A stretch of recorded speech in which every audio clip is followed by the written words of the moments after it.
China is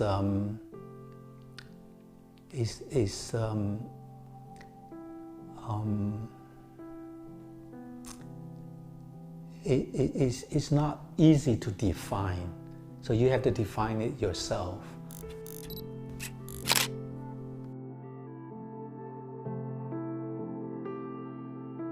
In my photography, I basically try to convey my understanding of China, my understanding of the people.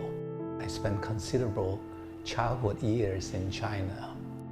In a way, my education is 1/3 China and 1/3 British in Hong Kong, and 1/3 that is American. But when I studied in America, when I was 26, I was sent back to China by Time magazine. China was most politicized society. When Chairman Mao said, politics in command, well, most photographers didn't realize that how much politics had penetrated the facade of our daily lives here.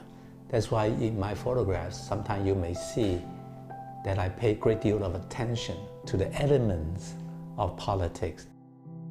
For example, a photograph of a peasant, the man is eating his rice, but behind them there is a portrait of Mao, and on that side said, listen to Chairman Hua. For me, presented unique and unvarnished opportunity to use camera in a way doing political reporting. Kids, skating past Mao. He was all by himself skating in the ring, and I look up and I say, oh my God, here's, very decent sized statue of Mao. And I see a kind of a very poetic connection. People are going towards a new direction, away from Mao. And there is this group of young Chinese women studying because they first reintroduced Gaokao, exam for university. It's an image that I feel say a lot about the Chinese. The Chinese people are very, very hardworking. It described how exam was reinstated after being disowned during the Cultural Revolution. It's about the people, it's about, I think it's some of the Chinese characteristic. So these are all just daily life pictures.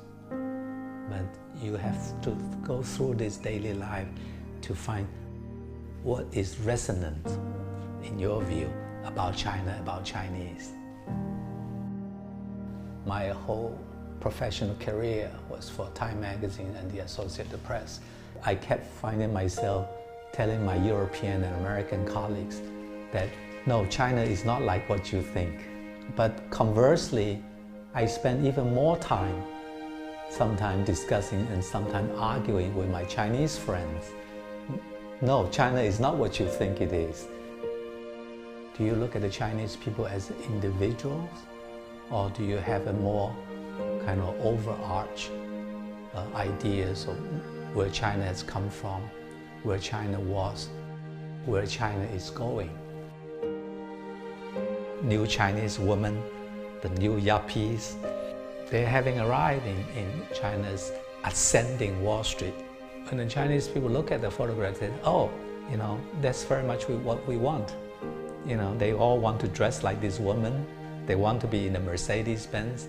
They want to see Wall Street of Shanghai rising from the horizon.